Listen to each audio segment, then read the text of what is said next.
Boom! What's up, everybody? Welcome again, Cassie Pruitt. I gotta remember, not Cassie Stevens anymore.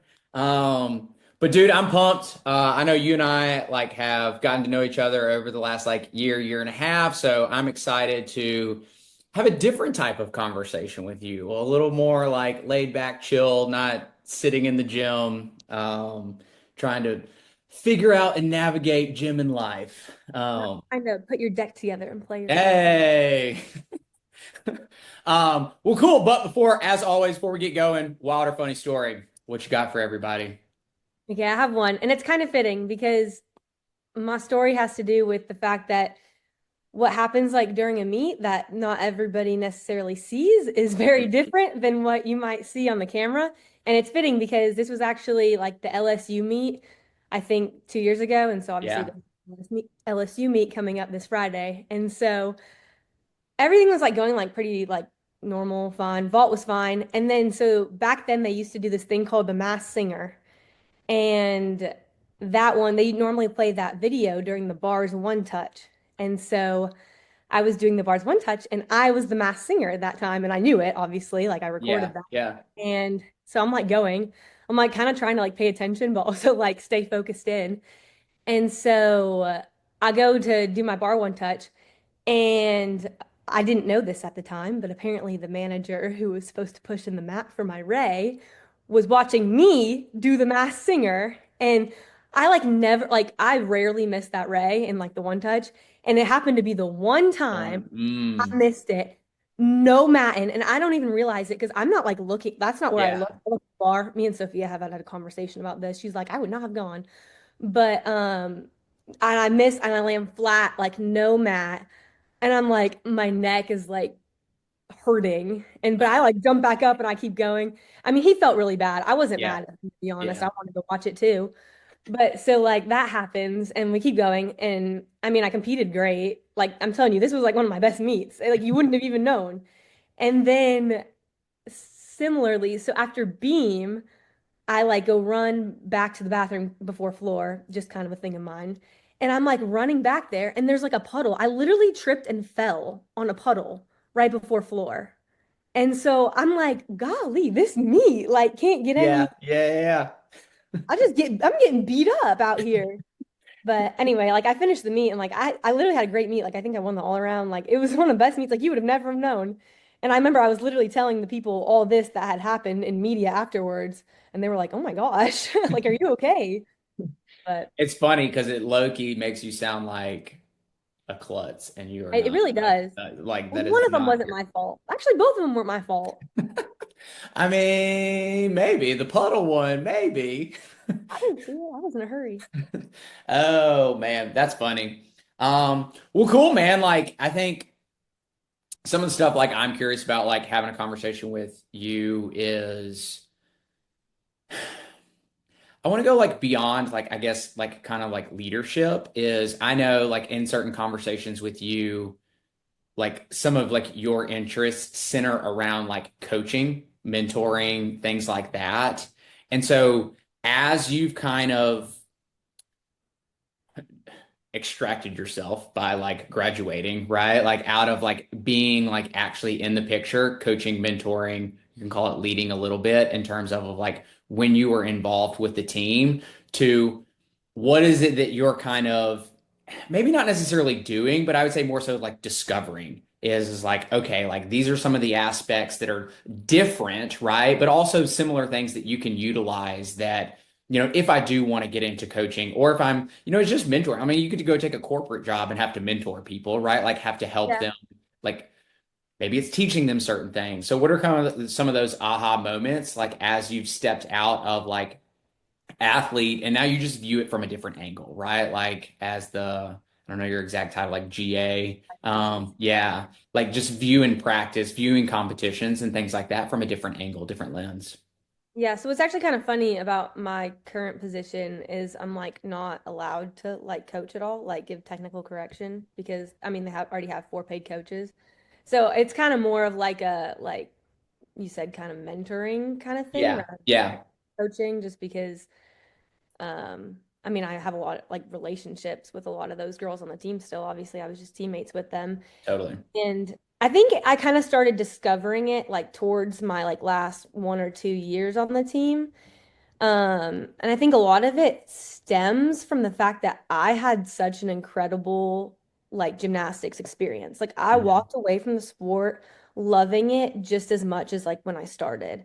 And I don't think a lot of people can say that these days, especially Yeah. just like club backgrounds and it's just not a lot of people's story. And it's actually really I would say funny, but sad when you like ask a lot of people like, "Oh, hey, are you going to put your kids in gymnastics?" And you can tell how someone's experience was Yeah. based on their Yeah. answer because a lot of them will look at you and be like, "Heck no." Yeah. So like it's kind of sad, but I just feel like I was so blessed like with, club coaches who genuinely cared about me, like college coaches who wanted the best for me. And so I had a great experience overall and I just kind of have a heart to like be someone what I don't know exactly what that role might look like, but Yeah. to positively impact other people's gymnastics experiences just because it is so like rare these days and I feel like it's such a powerful sport for like your development and like your lifestyle, honestly. It's more of Mhm. a lifestyle sport. And so just any like way that I can, have that kind of impact on other people, I think is my way of almost giving back to the sport that gave a lot to me. And so, What would be like if you sat down and like had a conversation with somebody, just it could be a gymnast, it could be anybody in terms of coaching, mentoring me. It's obviously like a lot of it will circle back to just kind of like life lessons is like, me is like, if you're like Ryan, you could only talk about one thing, it would probably center back to like identity, right? Like expanding and growing and knowing who you are and being able to be like, okay, like these are the things that I want. And so it's like, I'm going to expand into this person like that. Like if I was forced to only talk about one thing, that would be the thing. If somebody wanted to have a conversation, again, kind of stepping out of it as you look as like yourself, role model, mentor, coach, like whatever label title you want to give it, what would be like right now if you kind of had to choose, like what would be that thing, that topic, that theme that you would want to like center around? that's hard because I think it is, like you said, it's like life choices and it's like life impact more than like sport. Like performance is like the smallest thing on the totem pole, I would say. I don't know. I kind of agree with you in identity. Like I do think it all kind of like stems back to that, and that's what it's trying to like grow. And I feel like gymnastics in particular, it's so easy to just put your identity in the sport. Yeah. And then everything about you is based on your performance. I have a good performance and I'm a great person, and I have a poor performance and now I believe I'm the worst person in the world. Like that's too unstable. Like that's no way to Yeah. live your life. And so I think it would be kind of probably around the same realm that you're in and just restructuring what you put your identity in and more of who you are as a person outside of a gymnast. Not saying, hi, my name is Cassie and I'm a gymnast, but Right. like, what are those other things about you? Maybe you're creative, maybe you're like funny. I don't know, but being able to find those other things that you can stand on when gymnastics probably isn't going your way because it's not going to go your way all Yeah. the Yeah. Yeah. time, Facts. unfortunately. I wonder too, it's like, okay, let's dive down that rabbit hole for a second, a little bit, like in terms of like identity is I think some of the new like ahas like for me too in a lot of like more recent, I say recent over the last like year or so, like conversations of having with people, how much I mean I always knew this, but I think I see it more and more now. And I'm curious like if you've experienced this or just even in like conversations you've had with people, is you can call it performance, but you can also call it like personality traits.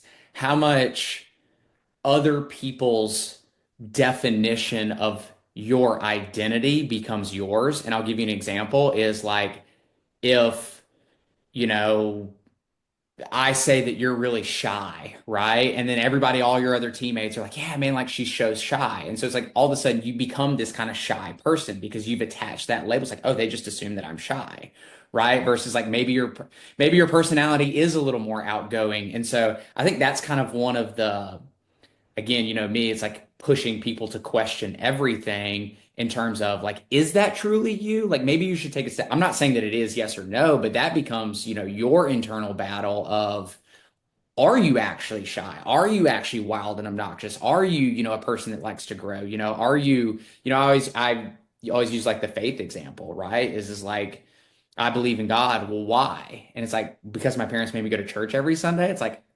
ugh, I don't know that that's like a super powerful reason. And so, is there areas that you've uncovered for yourself, or now kind of, again, just taking a step outside and having different conversations with old friends, old teammates, and stuff like that, to where it's like you recognize or even nudge, or just like, hey, like you're not a shy person, right? Silly example, but kind of the same thing.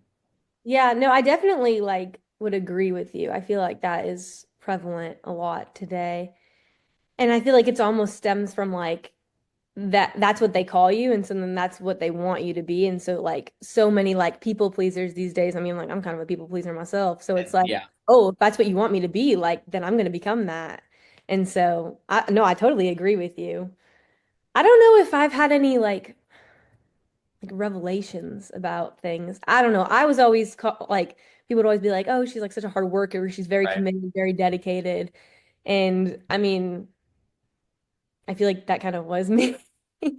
Just with like everything. Like I was the one who brought my computer on the bus and would study on a whole 6-hour bus ride because I don't know, I didn't have anything better to do with my life apparently. No, I'm just playing.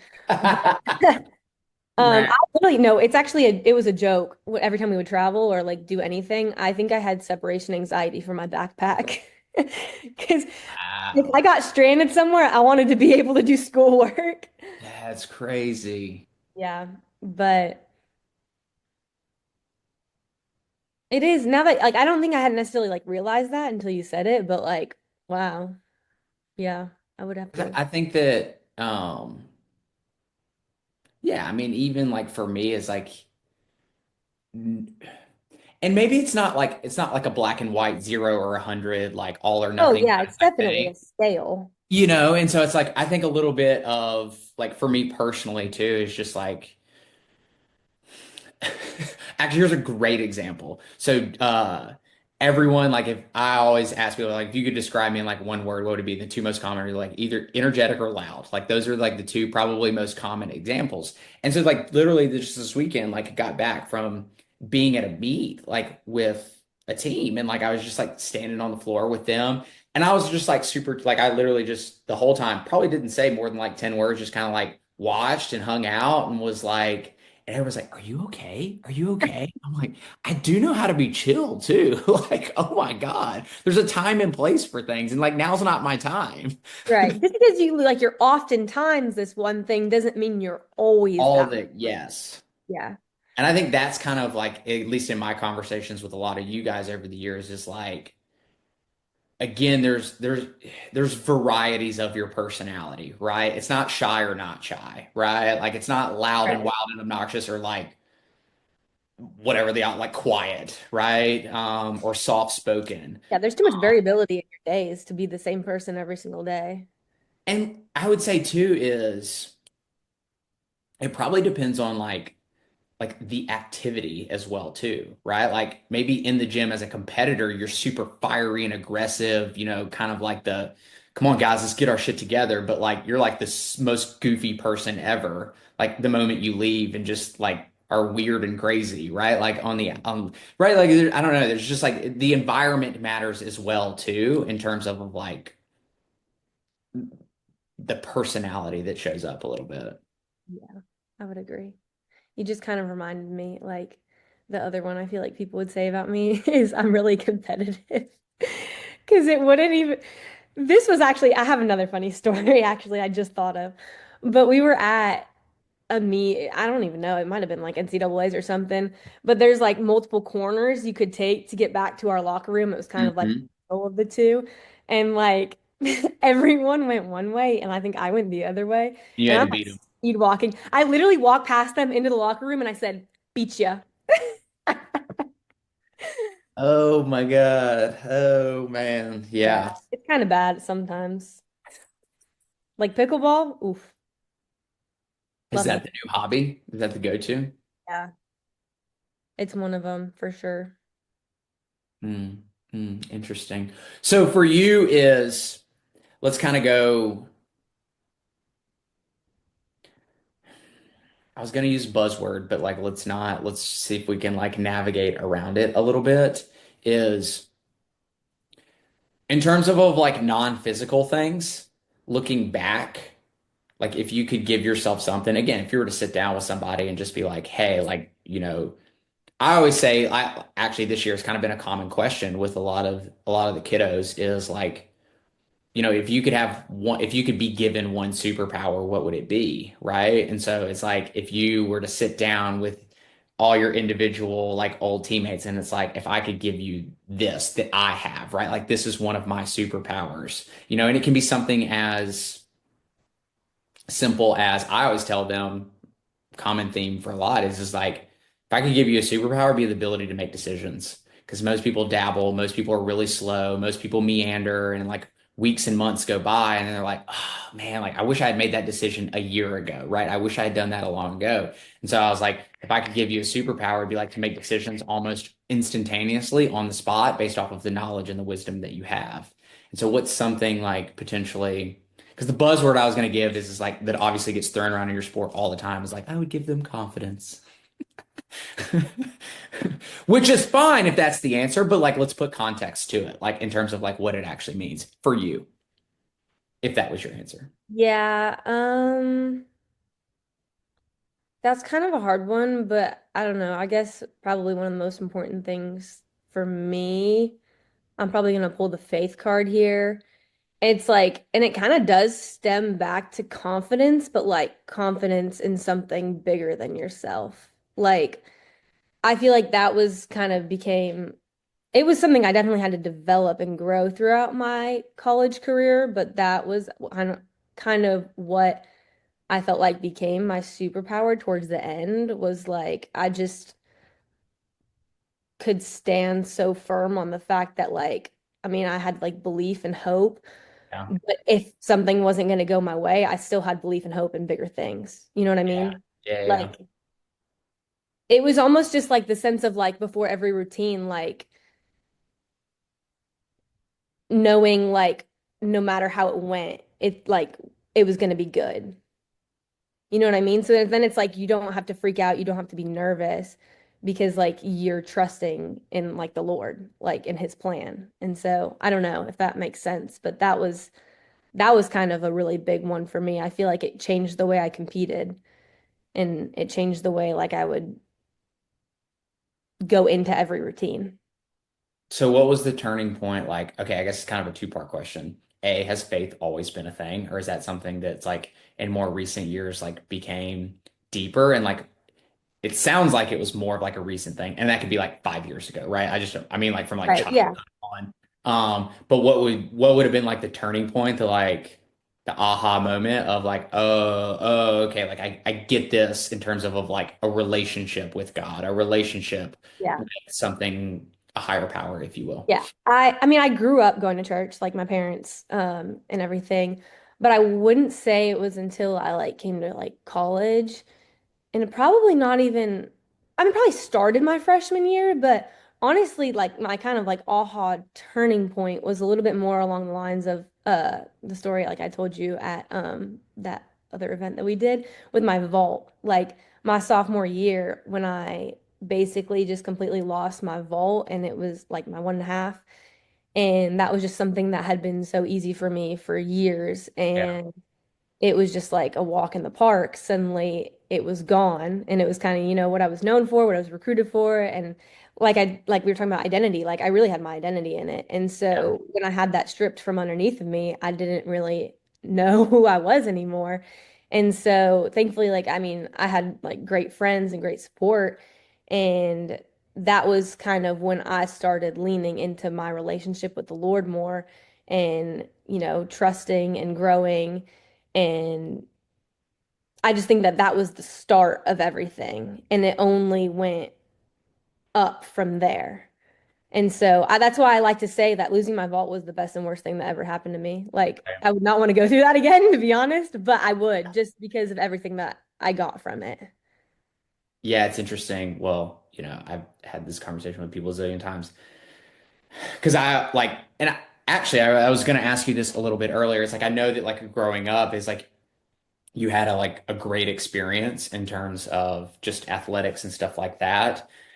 But also at the same time is I wonder, is there a piece of the puzzle is I always say is a lot of people are able to turn their mess into their message.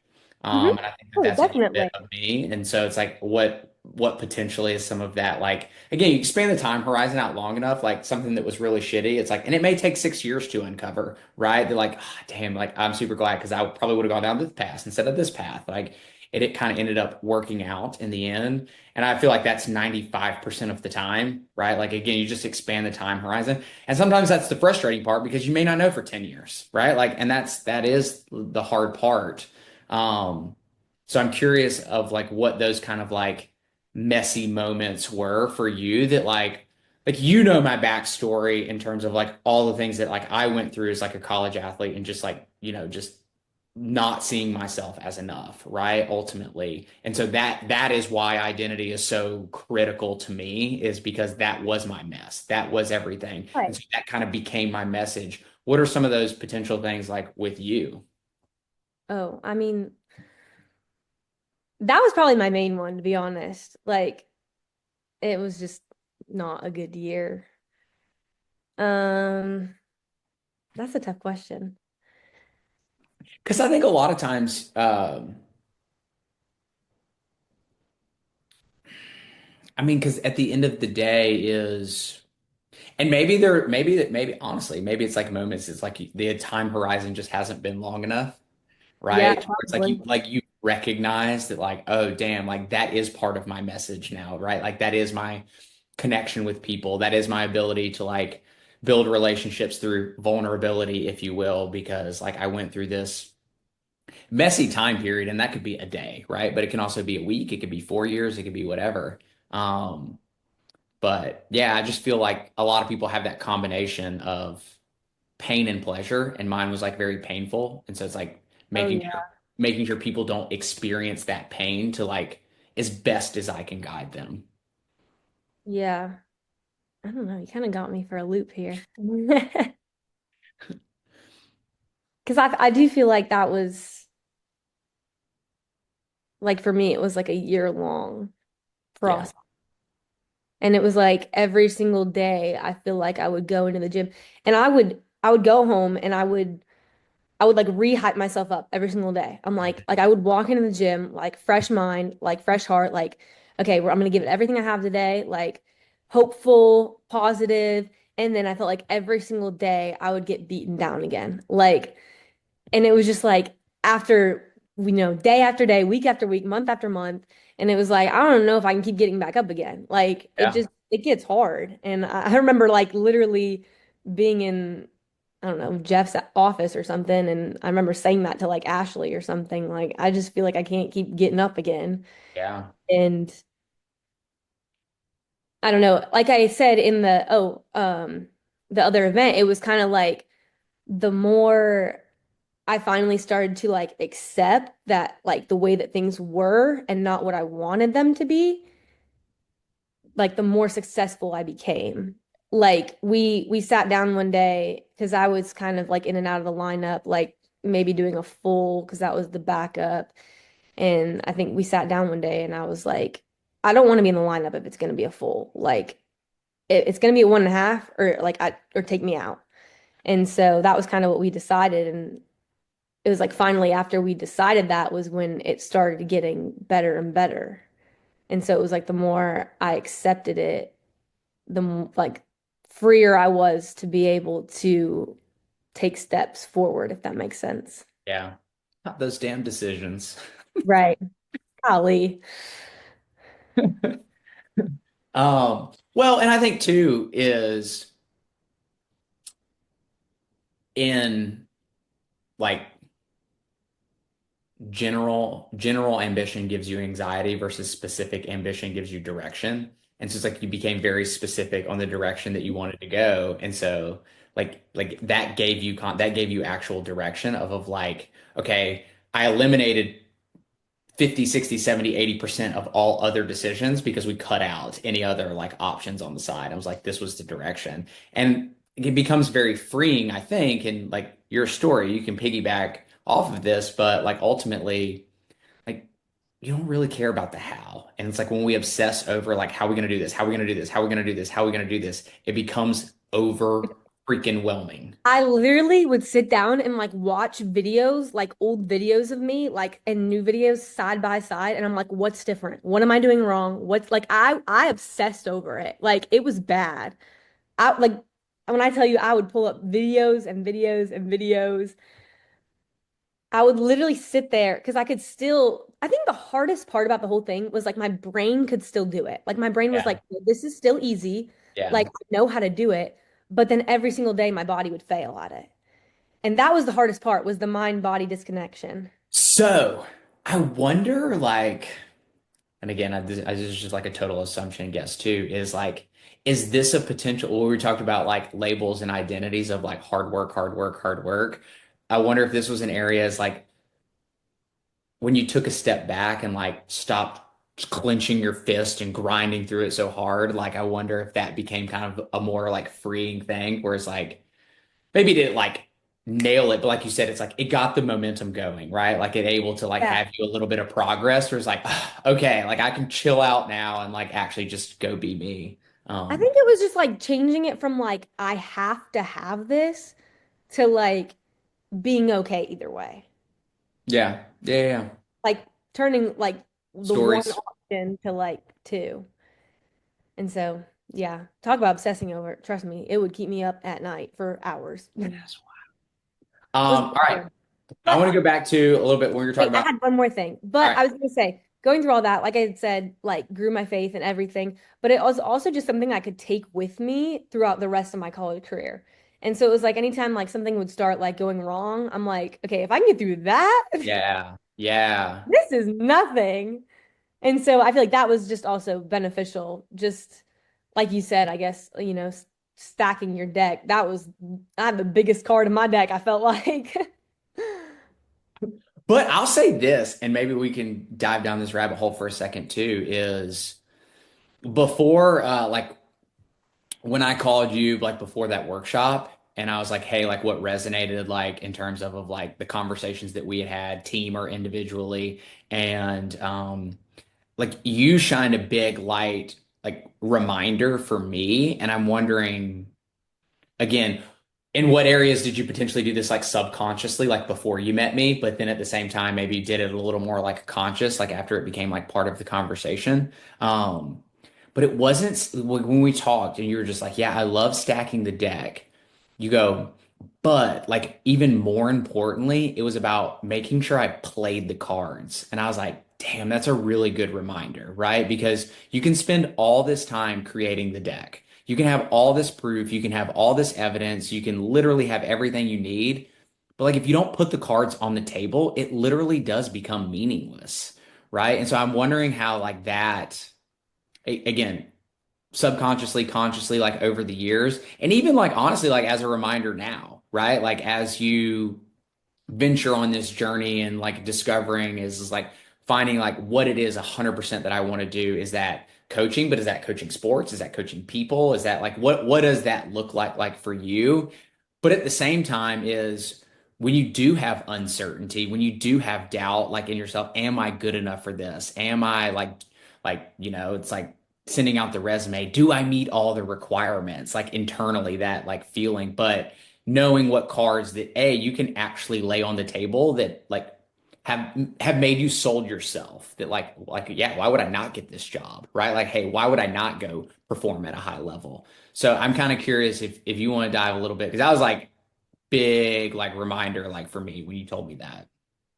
Yeah, I do feel like for me, it is a lot more like subconscious. Yeah. I feel like even more so, it's the smaller cards that actually I feel like I would play more frequently. Like just the way my brain works is like to set myself up for like the best possible success in any moment. So like for example, say one meet like I had a horrible warm up and then literally competed an amazing routine. So then, I guess I would stack that card. I went like Yeah. subconsciously.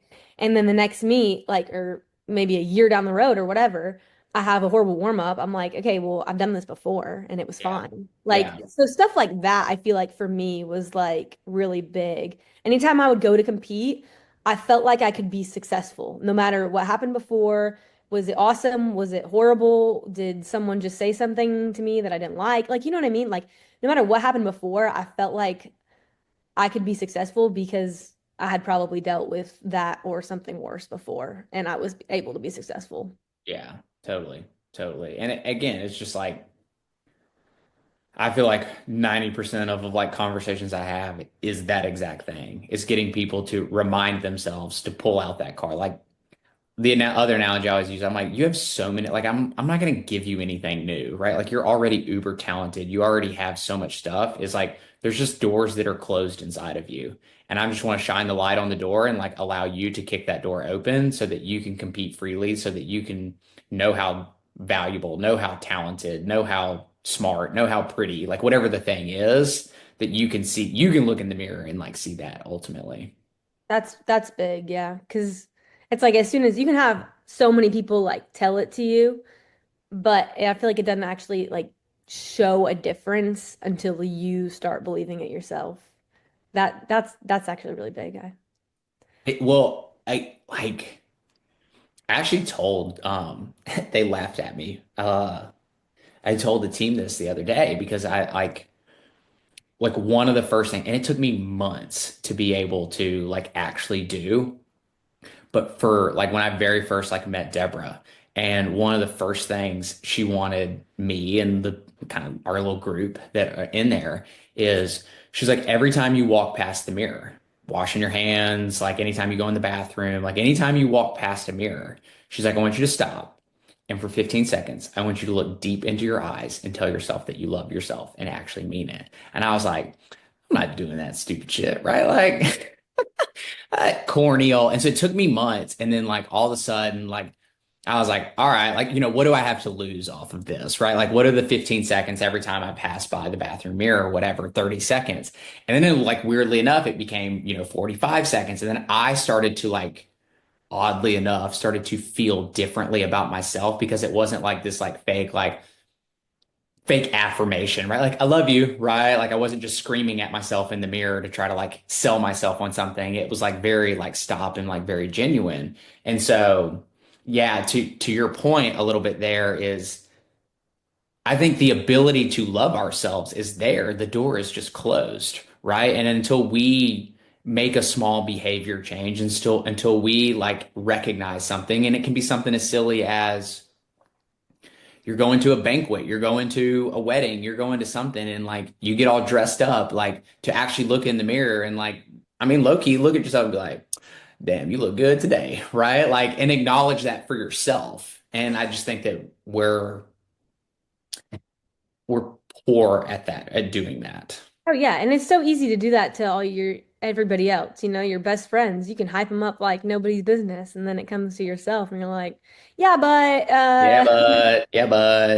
Yeah. that And was great that's yesterday, where, but today's today. right. And that's where it's like, I think,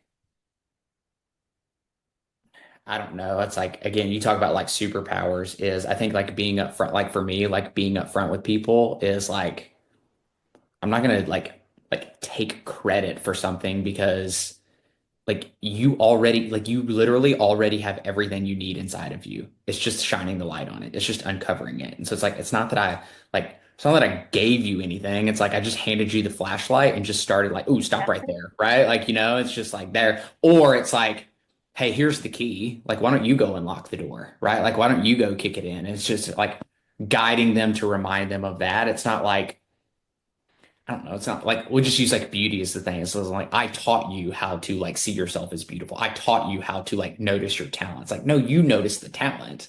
It's like I was just like, oh, here's the key. You want Yeah. it? Go unlock it. Um, yeah. Sounds cool, but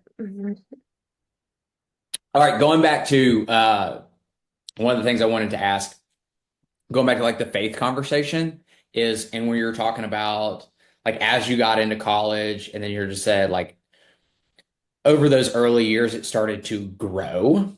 And so I'm curious, you can talk about specifically in that scenario in terms of faith, or you can just talk about like life in general in terms of like growth. Like, what does that look like for you? Because, one of the things that I've recognized a lot of times when you're talking, with 18, 19, 20 year olds is especially like in the sports world, is like, speaking of, is like, I'll never forget when Daisy asked me like a year and a half in, she's like, Ryan, when does it end? And I was like, it doesn't, right? Like that's life. It's continual growth, right? Like there's not this moment in time that you've just won at life, right? Like you continue to grow in life. And so I think that I just remember that conversation with her just being like, oh, okay, like it makes sense. Because I gave the relationship or I gave the example is like, obviously, like as a very like faith-based person, for her, I was just like, well, you don't go to FCA and Bible study for 3 years and then be like, all right, I won, right? Like that's it, right? Like there's this continual expansion. You're continuing to learn how to grow. You're continuing to ask questions.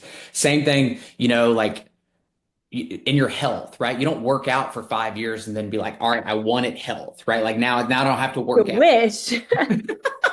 right? And so what's that kind of continual growth been like for you? And how do you stay growing both just kind of in your faith and obviously like just in your personal life too? hmm Um, I definitely would say like throughout college and like the beginning, it was like getting more and more involved with like all things through my church. And so like I go to Church of the Highlands, and so that's actually where I met Connor. So fun fact. Uh, Um, and because they do like all these kinds of events, and I remember the first time I did like they do 21 days of prayer and fasting twice a year. And like that was like super impactful. And I mean, I would only go to like the ones that were convenient for me at that point, but even then it was impactful. And then hmm it's like they do these one college services on it used to be Thursday nights at 8 p.m. and I go to bed early. So that was it honestly took a little bit of a sacrifice. Like to go, but like it's so worth it. Like I feel like I started like sacrificing more and more to make those kinds of things a priority in my life. Yeah. Like I remember the next 21 days of prayer, like they're at 6 a.m. I also don't wake up that early. And so Yeah. just like forcing myself, like I'm gonna get up and go to as many as I can. Like so just kind of like taking more and more steps, small groups, getting like way more involved in those. Like I just feel like there's all these things and I just started dipping my toe in more and more. And that I feel like cultivated a lot of like my growth. What year was it? My junior year was when I like got baptized. And so just taking the steps forward, and they also reflect just more and more into like your personal life, like 21 days of prayer finishes, and but I'm still going to wake up early and spend like time with the Lord and my Bible, like doing all the Right. things in the morning. And so I feel like the more like steps you take, even with like organizations or like doing things with the people, it reflects onto just like who you become as a person, if that makes sense. Yeah. Yeah. What would be like now that I mean, I use this loosely. You're kind of like a vet, if you will, in terms of like faith. I know you'll be like, no, I'm not, because I just figured this out, blah, blah, blah. No, But it's to always, it's but always, hold on. Here's where I'm going with this. To somebody that's like never had a relationship, right? Is you yeah. would be an expert, if you will. You would be a veteran. Like even if that's 1 year experience relationship, 5 years experience in terms of a relationship. And so if you like, what would be I don't know if piece of advice is the right thing, but somebody that's like, hey, I'm kind of interested in this, but I don't really know. Like, how would you start to navigate those conversations? Because, like, obviously, you don't want to shove something down someone's throat, right? Like, I don't know how that would like, I don't know what that conversation would look like, but Yeah, like, there's definitely like a way to do it, like with, grace and truth for sure. right. So what would be like, how would you approach that conversation? I'm curious because like sometimes like Daisy and I have had like some of these conversations of like how to like how to navigate that in terms of just getting people. Honestly, the best word is like getting people curious, right? To where it's like you lay a little lure out there, and it's like, all Yeah, right, now you I got plant the another seed, question. but they gotta Yeah, water yeah, it. yeah, yeah. That great analogy, 100%. Um, I don't know, just based off of my own experience, I would probably say, well, first, like I just feel like you need to like find a church that suits your needs, that you like going to. Like Mm, you like the pastor, you like the way he delivers a message, like maybe he's funny. I mean, luckily for me, like Highlands was one of the first churches I came to in Auburn, and I loved, Pastor Chris immediately. I thought he was funny. I thought it was easy to listen to. Like yeah, yeah, sometimes, back home, I would go to like the big church because I was still a kid. And then like I just didn't necessarily always find it the easiest to like listen to. And so right. this was like eye-opening. I was like, whoa, I love this guy.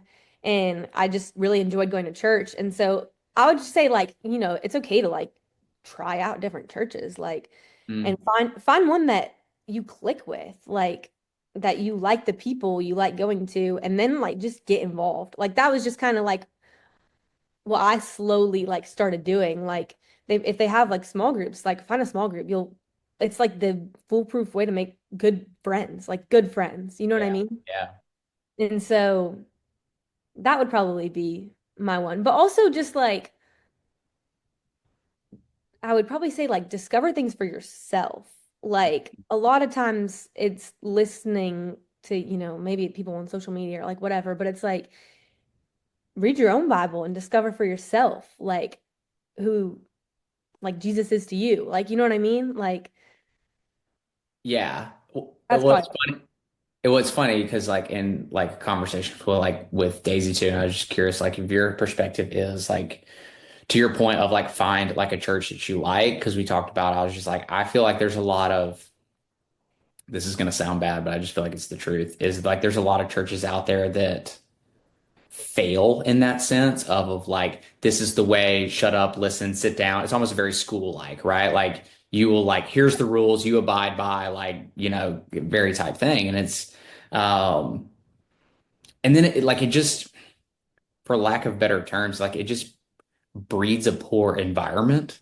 Because it's like this was kind of like the turning point, like in my personal life is, I don't know if I ever told you the story, is it was a Christmas service, and like we went there, and my older sister, um, my nephew was, he was young. I don't remember how old he was, but he was very young. Their like car broke down, right? And so long story short is they ended up being like late getting to service. And so, you know how crazy Christmas service is a gazillion people, right? Like Christmas and Easter, right? Like that.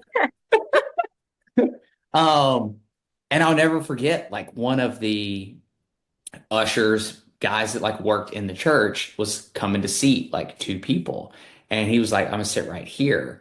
And my dad was like, no, like I'm waiting on like my grandson, my daughter, and my son-in-law or whatever. I'll never forget standing next to my dad, the guy that worked for the church. He goes, exactly what he said. He goes, if they can't get here on time, they don't deserve to be here. And I that was like, I don't know if this place is for me. hurts my heart.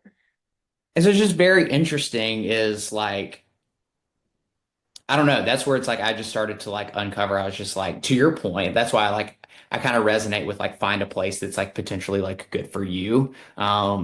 And like it's okay to like ask questions. Like get curious. Like ask them, what their values are and what truths they stand on.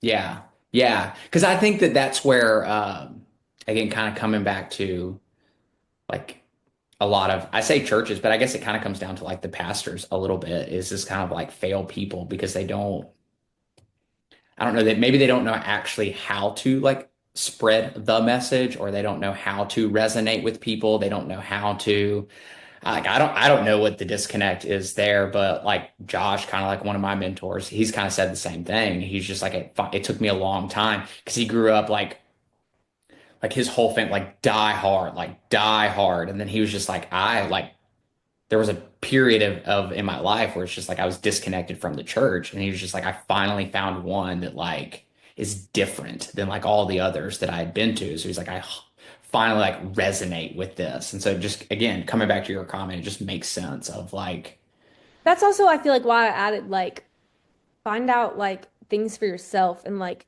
who Jesus is to you because it's really sad to hear those situations, but it's like people fail people. It's like I feel like if you dig into it yourself, like the I believe that the Lord won't fail you. Like Jesus right. is for you. And so like if you discover that yourself, like yes, the people of the church can sometimes fail you, but like God himself will not fail you. Mm, mm, that's interesting. Here's kind of an ignorant question a little bit too. When you talk about small groups, is there like a multitude of them and it's like you figure out which one like resonates with you, or is it like, hey, here's a small group for 18 to 20 year olds and like that's the one you go to? Oh, the way that my church does it, they even say more people are in small groups than even attend the church. And it's just like this giant directory. Because I mean, Highlands is throughout the whole state of Yeah. Alabama. And Yeah. so Yeah. it has it based on like location. You can filter based on age group, 18 to 22, college, yo pros, moms. It can be like you can filter it based on activity. There's pickleball small groups, there's cooking small groups, Oh, there's wow. Damn. small groups. And so you basically just search however you want to based on whatever premises. Maybe I can only go Tuesdays, maybe I can only go Saturdays at this time. And it'll pop up all the ones that fit your criteria. You can read the little description, you can message the leaders. You can even like they even say you can like shop around. Like go to this one day, see if you like it. Go to this one the Yeah. next. Yeah.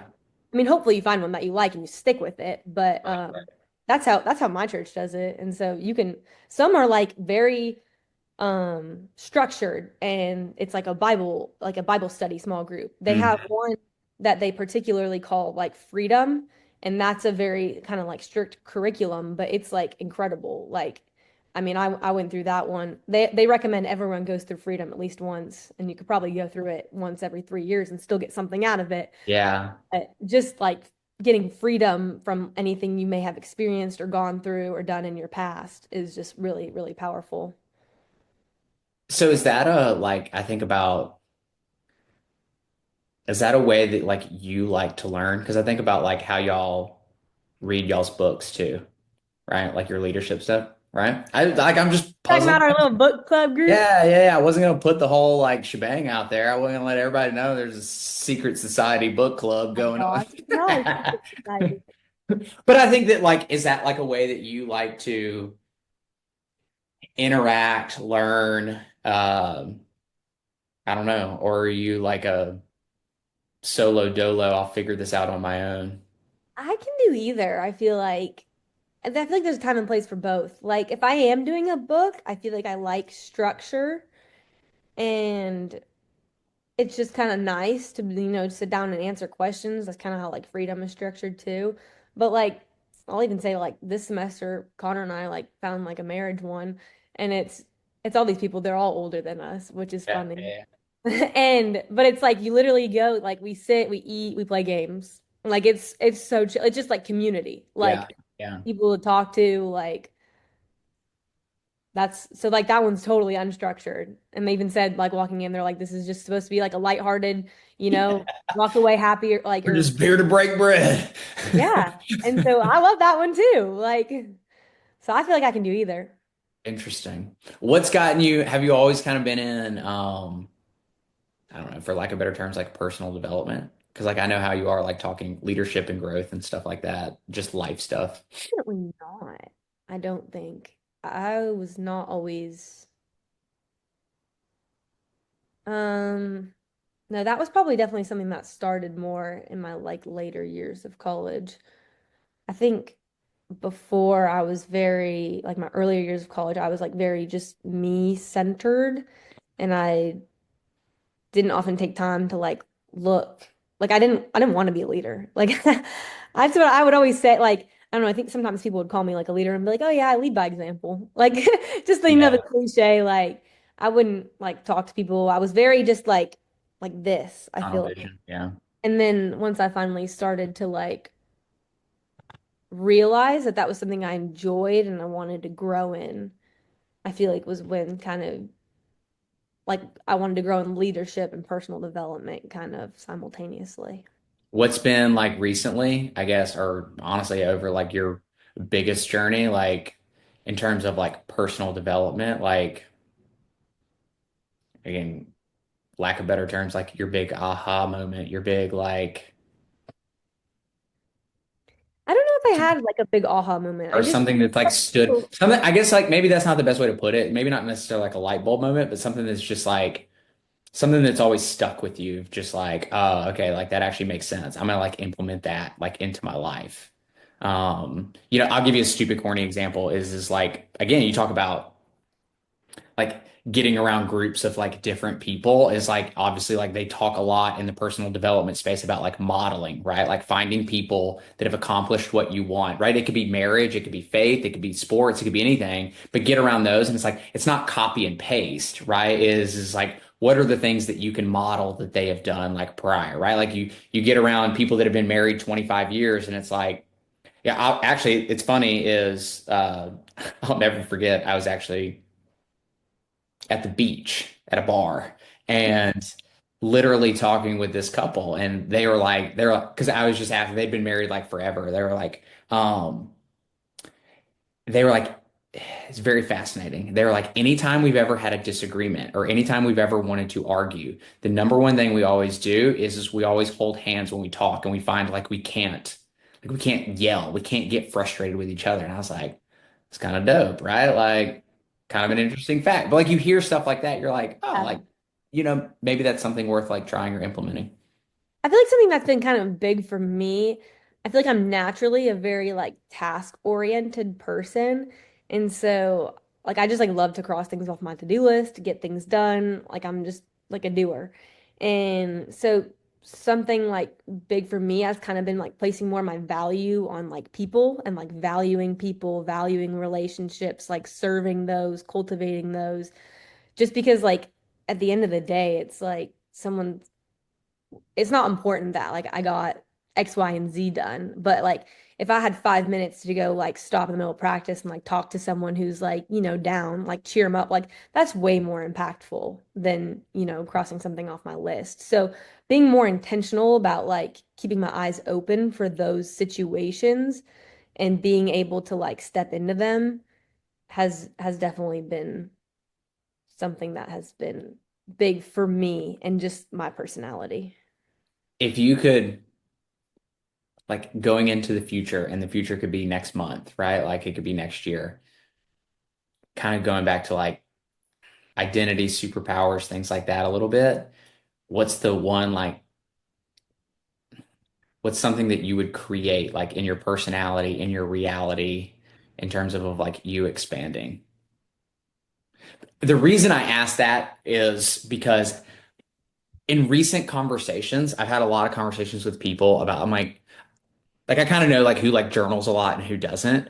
And so I started asking them and I was just like, okay, when you're journaling it, what percentage are you like talking about now slash reflection versus at what percentage about like future and creation? And they're like, I don't journal anything about like future or creation. And I was like, we should probably start doing that, right? Like it's not one or all. There should be a healthy balance. You do want to reflect. You do want to talk about now, but also it's like you do want to like who is it that you're trying to become, right? Like it is creating that future reality a little bit. Because as I say, is like if you always focus on what is will always show up. And so if we're constantly what is, and then we get frustrated, we're like, damn, like I keep getting the same things over and over and over again. I don't even feel like I'm growing any. And honestly, it's like in terms of gymnastics, it could be a score and it may not be a bad score, right? For somebody like a 9.8 might be good for them, but at the same time as they look at it and they're like, I literally can't break the barrier of 9.8. And it's like, well, how much are you talking about being a 9.825 or how much are you talking about being a 9.85er? It's like you're always now. And so for you, kind of like stepping into that future reality, what's that look like for you?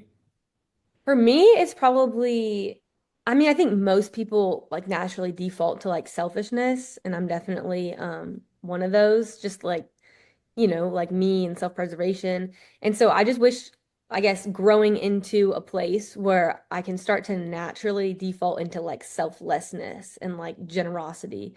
Like I just feel like some people have it like so naturally already, and Connor is definitely like one of those people. And so I get to see it like through him. And sometimes it causes like a little bit of like friction. I'm like, well, no, why would you do that? Like we were doing this, like I'd put us first, and he's always putting like other people first. And then I have Yeah. to wait, no, like you're right. And so probably just stepping into more of that kind of a space, like where I don't think of like me first and like I can kind of switch that. And I feel like I do that like now, like I try to do that. But like I said, like I have to try, I have to work at it. And so I feel like getting to a place where that can become more like natural and more of my default. Interesting. That's interesting. Like you say, you lean more towards like selfish. I really do, like inside my head. Interesting. I wouldn't have like, I mean, I don't know that I would have like pegged that, but at the same time, it's like I probably like there's certain areas, at least like where I see your selfishness is like I see it like as a positive thing, but that those are just like our interactions. Yeah, and it's even just like the most like random stuff. And I feel like it has to do with the fact that like I'm very logical. Yeah. And so like even if it's just something random as like giving someone a ride, I'm like, well, that's not on my way. Like I have to go out of my way and spend extra gas. Like that's so silly, but it's like that's just the way that my brain naturally thinks. I'm like, Yeah. that's not the most logical path from point A to point B. Does that make sense? No, Like 100%. that's just I don't know. That's just the way that's a silly example, but it's just kind of explains the way that my brain works. Okay, but let me ask you this. You do think it's it's a scale, right? It's a spectrum. Yes or no? Yes. Okay. All right.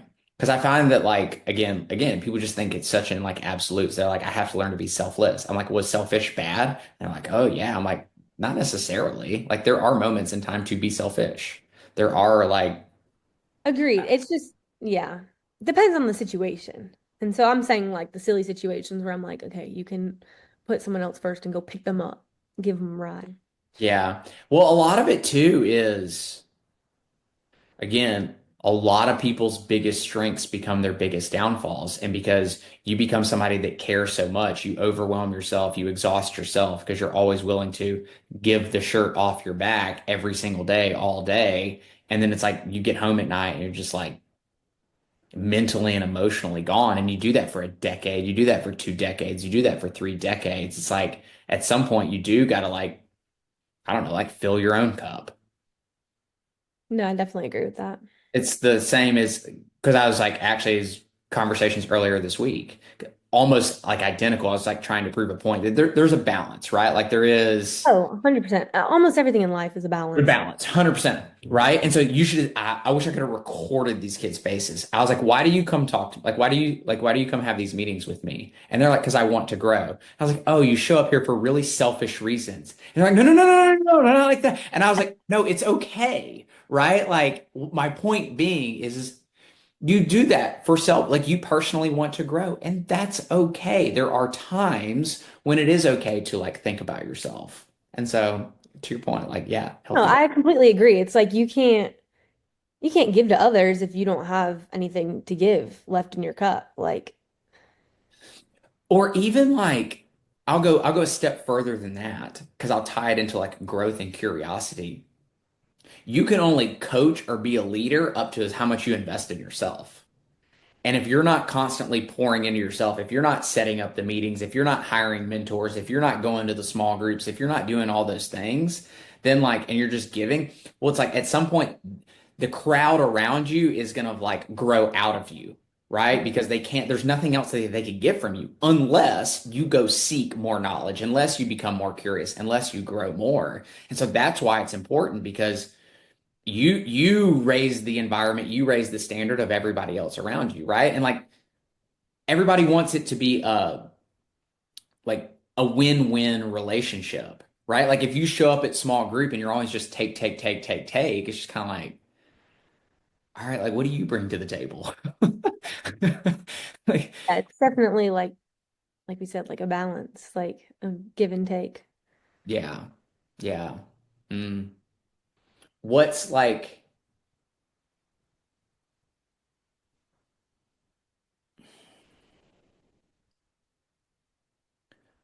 like where do you see like your strength as like again, I'm trying not to use the buzzword, but then I'll come back around. Like your strength, like as a leader in terms of like influencing people like around you. Because like I'm finding it fascinating is I haven't been around you like in terms of like a faith conversation in terms of like leading a group, right? But I also know how you are in the book club. Oh my gosh. And so it's like I assume it's probably somewhere like very like probably relatively like similar in that sense. And so it's like again, I define leadership as your ability to influence, right? And like having conversations with people like that are like talk about those book things with you is like no, like very insightful, very so that like you are influential in that way. Um, and so like kind of like just in life in general, like when your friends come to you, it's like what are the ways like you see yourself as like super like influential? I'd probably say one of the main ones is I feel like I can usually offer like a good perspective shift because I feel like a lot of things in life are how you look at them, like how you view it's your perspective on the situation. And so, I mean, I know you like to say not a lot of things in life are inherently bad. And so, I Good feel or bad? yeah, good or bad. Yeah, Yeah. yeah.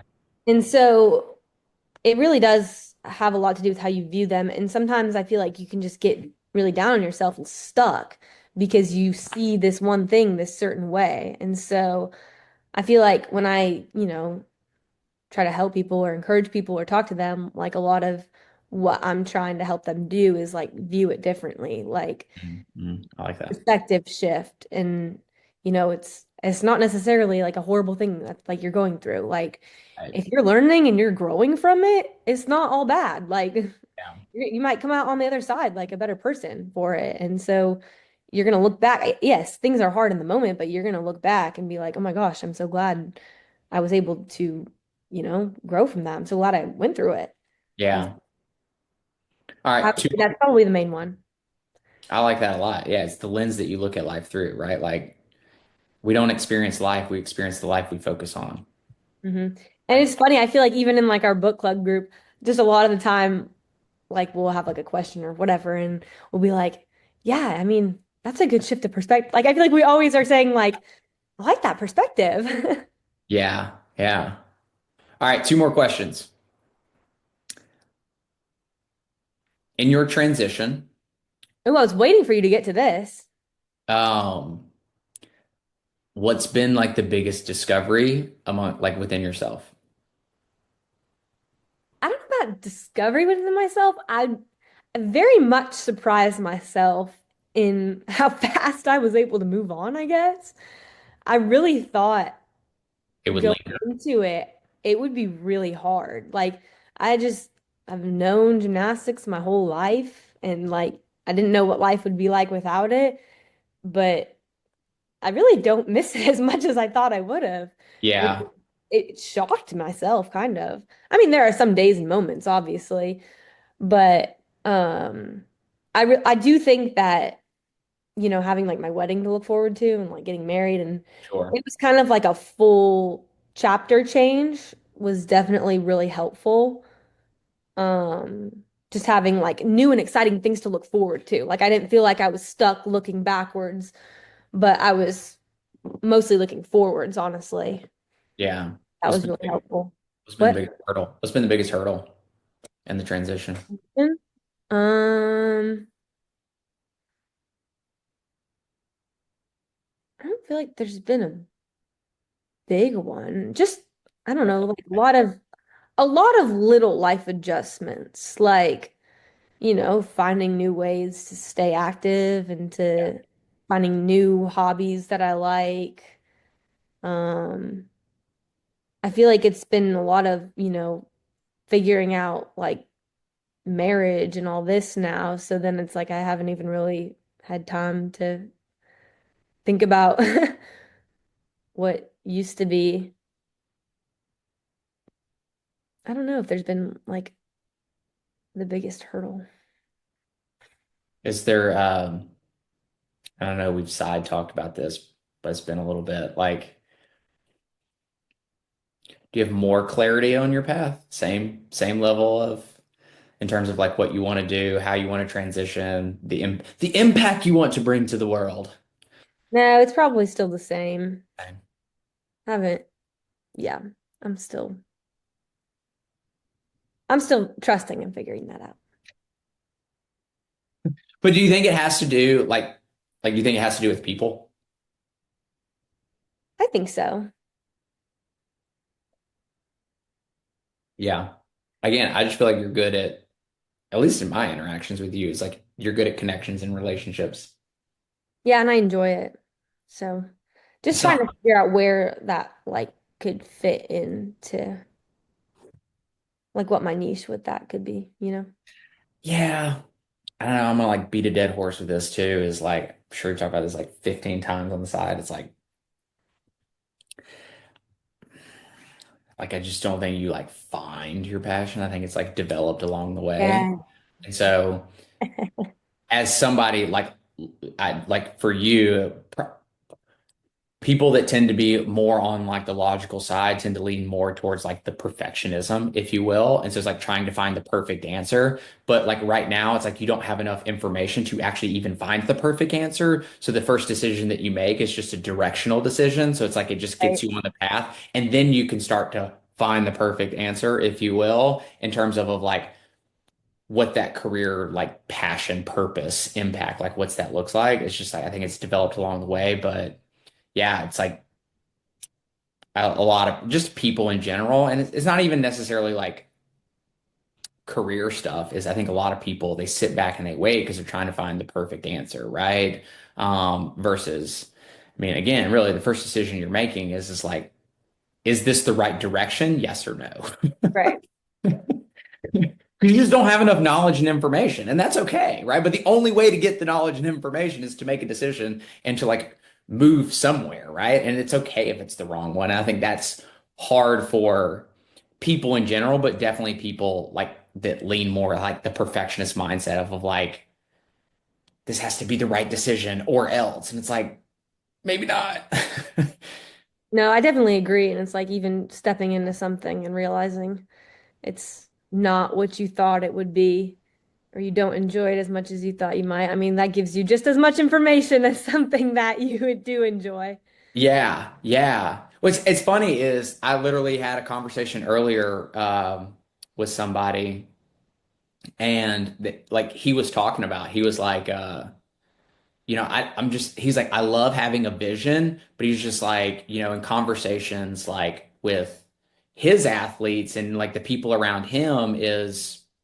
He's like, I just don't believe in like the 5 year, 10 year vision because he was like, you're going to grow and expand. And by year 2 or 3, you're going to see the world completely differently. And so it's like, you're probably selling yourself short if you stick to that vision, anyways. Right. And I'll never forget like being at a business conference and the guy was like, how many of you are further ahead in year 3 than you thought you would be when you first started? And like 90% of the room raises their hand. He's like, exactly. Like, it's okay to have some direction in terms of like your vision and where you want to go. But like, honestly, you're probably going to sell yourself short because you're going to grow and expand at a faster rate than like you can honestly probably imagine if you're willing to like make the investment. Yeah, I like that. That's that's insightful. So, all right, last question. If you were in a stadium with 100,000 people and you could only leave them with one message, Oh what would your God. message be?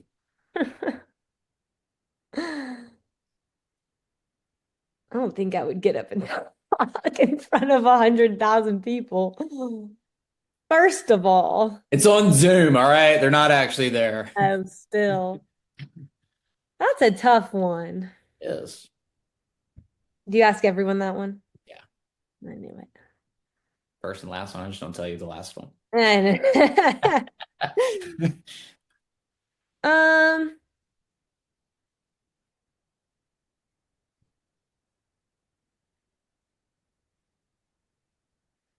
I don't know. I'd probably just have to circle back to faith just because that's just one of like my foundational, values in life. And I feel like if you have a close relationship with Jesus, like truly you can get through anything and anything that comes your way. And not only get through it, but like like thrive in it. Like any situation, I feel like that comes your way, like you can encounter any storm with like the peace and the joy of like the Lord. And I feel like in this world nowadays with, all the crazy stuff that happens, it's like you need peace in the storm. And so that would probably be my message. Yeah. What's like kind of the follow-up to that? Like what's allowed you um like one of the things like the biggest things like I admire about you is like your ability to like stand firm in those things and especially such like depending on like what your room you're in, right? That can be a controversial topic, like if you will. But what's allowed you to just like personally, and there's other things beyond that in terms of like I think you stand firm in like a lot of things like about yourself, your identity, your values, things like that. Yeah, what's allowed you to just not waver, right? Well, it's funny you say that. I'm by no means perfect, Right. and it's actually funny. Like literally, when my career ended at regionals last year, like I lost out on going to nationals on a tiebreaker, and I was very distraught for like 2 weeks, and so I was definitely not, you know. in a great place. And so like even me, like I'm not perfect. Like I have, stuff happens and Right. I have about a 2 week buffer period sometimes where I just, wallow in the self-pity and the get a little bit angry at the world, but I just feel like I'll make it there eventually. Like I said, like I have about a 2 week buffer period if it's something that is really, really tough, and I'll eventually like because that's no way to like live your life. Like that's not enjoyable. Like it Right. feels enjoyable in the moment just to like sit there and, be sad and angry. But it's like eventually you'll get a glimmer of hope or something and you're like, golly, like why have I been doing this to myself? And so I'll get out of the pit and I'll, remember like the Lord has a plan and like this was a part of his plan and I may not like it, but I'm not the one in charge. Like Yeah. frankly enough. And there's a lot of things in life that probably happen to us that it's not what we want, but I guess just when you stand firm in your faith, you're ultimately trusting that like I trust in his plan for me. And even when it's not what I want, it's what's best. Yeah. And I could be wrong, but it kind of sounds like is you you get a lot of like the internal like value worthiness like from higher power versus like your value and worthiness like coming from going to nationals, coming from like those types of things. So it's like it allows you to take a step back and be like, you talk about purpose is like then you would probably make the argument that you were created for a purpose. And so there is value and worth because if I was created for a purpose, then I was created already deserving and worthy, right? Yeah. Like whatever that thing is. And so it's like you can always, as I always ask people, I'm like, what's one thing that would allow you to feel deserving and worthy? And a lot of people are like, I don't know. And I was like, how about something as simple as is like you're deserving because you exist, right? Like if you believe that, you are created for a purpose, then like there's some level of deserving to be here. 100%. And that can just be a foundational piece with anything. Yeah. I just feel like I had to give a story because sometimes I feel like you paint a picture of me and I'm like, no, I'm still figuring things out. By no means perfect. Perfect. Well, yeah, yeah, I get that. But at the same time is I think it's recognizing, I don't know, like I just think that like people that understand like personal development, people that understand that like investing in yourself, people that understand like growth and curiosity, like have, well, maybe this is a little bit of an assumption, but if you believe in that, then you believe that like we're not perfect and there's continual growth like forever. And so there's kind of like an already assumption of like I wouldn't see you in that light because you are trying to grow, which means that like you have flaws, if you will, because you're going to small group and asking questions. You're going to book clubs and asking questions. You're doing all these things because it's like, I don't see myself here yet. Right. And so, I don't know. It's just maybe that's just an assumption. Not to say life won't hit you in the face sometimes, though. Man, man, oh man, yes, yes, it will for sure. Um, well, cool, dude. I appreciate it. See, like all that anxiety for nothing. The anxiety of the unknown. The anxiety of the unknown, the stress of like, oh shit, what's he gonna ask me? Well, I appreciate it, dude. It's kind of how I like tell everybody is at the end of the day is I believe that like stories are like what move people. And, it's like the more stories, the more analogies that like you get out there is the more people like resonate. And it's like we can talk about identity, we can talk about these things and say the same thing, but like you have a story or analogy like where people are like, oh, like that. And then it clicks. Right. And so that's kind of like the purpose of it is to the more stories, the more analogies get out there is like I feel like the more people are moved, if you will, to behave and grow in a certain way. So again, I just appreciate your stories and your journey, dude. I appreciate you, Ryan. Thanks for having me. Awesome. Yeah. All right. Until next time, everybody. Peace.